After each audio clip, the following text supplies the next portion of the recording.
Bom, eu estou responsável pela parte 1 e essa parte 1 vai ser responsável para apresentar para vocês os conceitos básicos, né, de introdução à cinemática e as unidades de medida do Sistema Internacional e as usuais. Os objetivos dessa aula, né, é fazer uma explanação dos conceitos básicos e as grandezas físicas que a gente vai estudar na cinemática escalar, e também estudar as unidades de medida do Sistema Internacional. Beleza, então vamos lá. Primeiramente, né, a gente precisa entender alguns conceitos que vão estar presentes enquanto a gente estiver estudando a cinemática escalar. O primeiro deles é o de ponto material. O ponto material ele é um corpo que ele tem dimensões desprezíveis, ou seja, as dimensões dele não estão interferindo no estudo do fenômeno em questão. Já o corpo extenso é ao contrário, é um corpo em que as dimensões dele não podem ser desprezadas, né, porque elas já estão com uma escala comparável com as coisas que estão envolvidas ali naquele fenômeno, certo? Um conceito super importante também que a gente precisa entender é o de referencial, né? O referencial ele é um corpo ou um lugar a partir do qual as observações do fenômeno que a gente está estudando vão ser feitas. Por exemplo, se a gente estiver estudando o movimento de um carro, a gente vai escolher o referencial fora do carro ou de dentro do carro, certo? A ideia é mais ou menos essa. E, na maioria das vezes, né, a gente usa o referencial como sendo a Terra, mas a escolha do referencial, ela é livre, né? Ela é arbitrária. E, bom, para finalizar essa parte aqui, vamos entender também o que é o movimento, né? O conceito real de movimento. Um corpo ele está em movimento quando a posição dele está variando no decorrer do tempo, ou seja, o tempo está passando e a posição dele está variando. Essa é a definição de um corpo em movimento, certo? Beleza. Se um corpo não está em movimento, ele está em repouso. E o que é o repouso? É exatamente o contrário do movimento. É quando o tempo está passando e a posição desse corpo não está variando, certo? Então, essa é a definição de repouso. E esse corpo que muda de posição, né, com o decorrer do tempo, em relação a um determinado referencial, a gente chama de móvel. Tudo bem? Ok.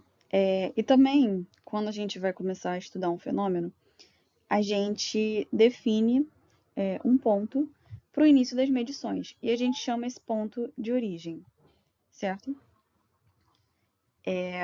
Trajetória. A trajetória ela é o conjunto das posições ocupadas por um corpo em movimento em função do tempo, certo? Ou seja, enquanto, né, a gente está observando o movimento, né, de um corpo durante um certo tempo, um intervalo de tempo, ele vai ocupar diversas posições.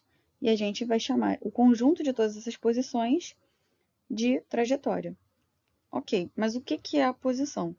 A posição é nada mais, nada menos do que a localização em cada instante.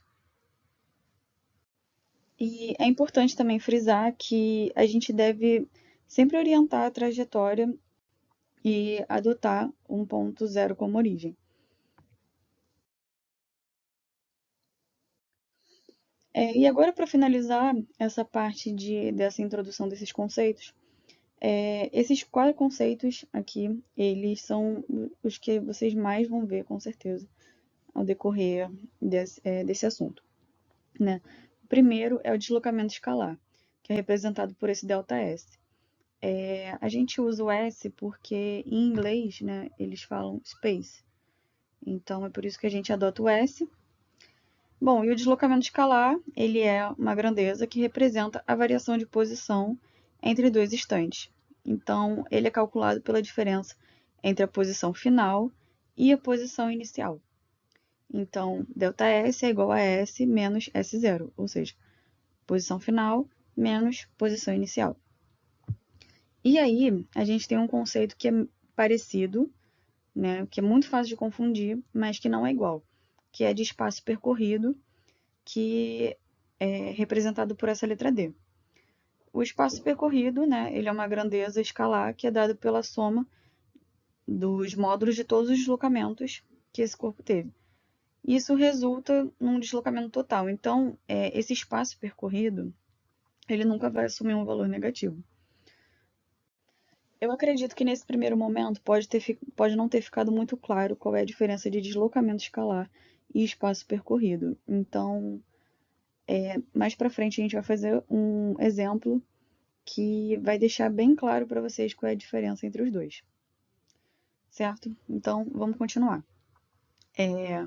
Instante de tempo. O instante de tempo é só o tempo que está marcado ali no relógio.